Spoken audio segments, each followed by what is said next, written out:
warahmatullahi wabarakatuh. Halo semuanya, perkenalkan nama saya Emia Hartanti Sembiring dengan NIM 860295781. Saya dari jurusan Pendidikan Guru Sekolah Dasar Universitas Terbuka UPBJJ Medan.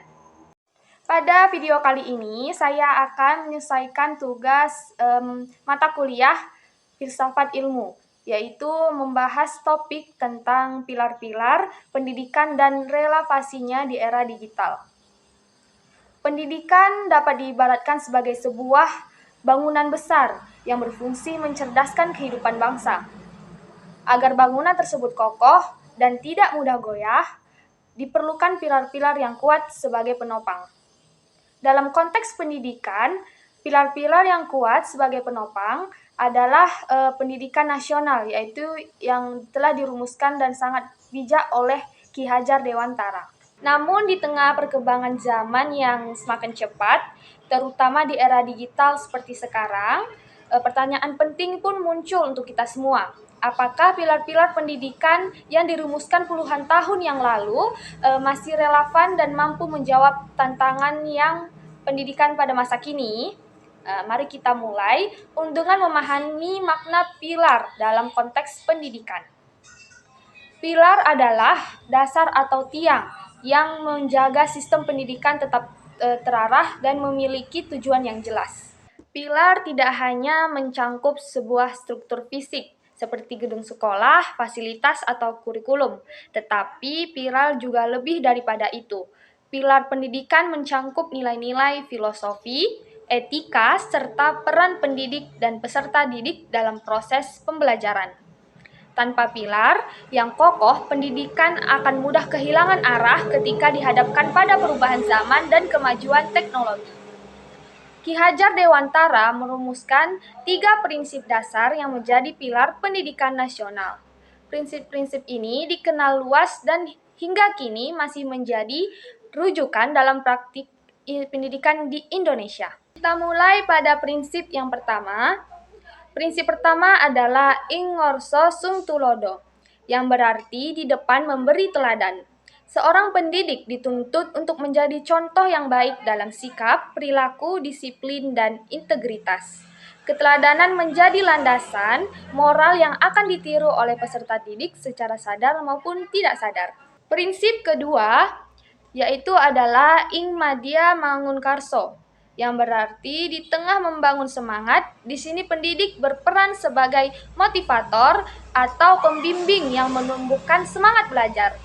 Tidak hanya memberi materi, tetapi juga menciptakan suasana belajar yang menyenangkan dan bermakna. Oke, pada prinsip ketiga adalah tut uri handayani, yang berarti memberi dorongan. Prinsip ini menekankan pentingnya memberi ruang kemandirian kepada peserta didik. Pendidik memberi arahan dan mendukung agar peserta didik dapat berkembang sesuai potensinya. Pada ketiga prinsip ini sebenarnya sangat selaras dengan kebutuhan pendidik di era digital. Pertama, dalam konteks pembelajaran daring, prinsip ing madya mangunkarso menjadi sangat relevan. Tantang besar dalam pembelajaran jarak jauh adalah menjaga motivasi dan fokus peserta didik. Tantangannya adalah keterbatasan interaksi dan resiko kejenuhan. Kedua, terkait literasi digital, prinsip Tut Wuri Handayani mendapat ruang penerapan yang luas.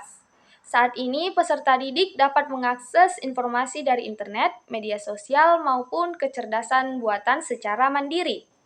Guru perlu membimbing peserta didik untuk memilah informasi, mengecek kebenaran sumber, dan menggunakan teknologi secara etis. Yang ketiga, dalam hal pembentukan karakter peserta didik, prinsip ing ngarso sung tulodo menjadi sangat penting di era digital.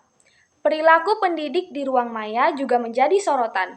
Ketika guru membuat konten edukatif dengan etika yang baik di sosial media, maka secara tidak langsung ia telah menanamkan nilai karakter kepada siswa untuk dicontoh.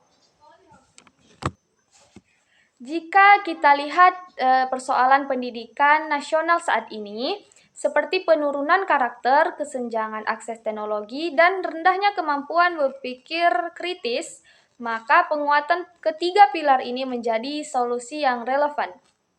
Program Merdeka Belajar yang memberikan kebebasan kepada sekolah dan siswa untuk memilih metode pembelajaran merupakan cerminan nyata dari prinsip Tut Wuri Handayani. Di sisi lain, banyak pendidik muda yang memanfaatkan platform YouTube dan TikTok untuk menyampaikan materi secara kreatif dan inspiratif. Inilah wujud nyata prinsip Ingarso Sung Tulodo, yaitu menjadi teladan di ruang digital.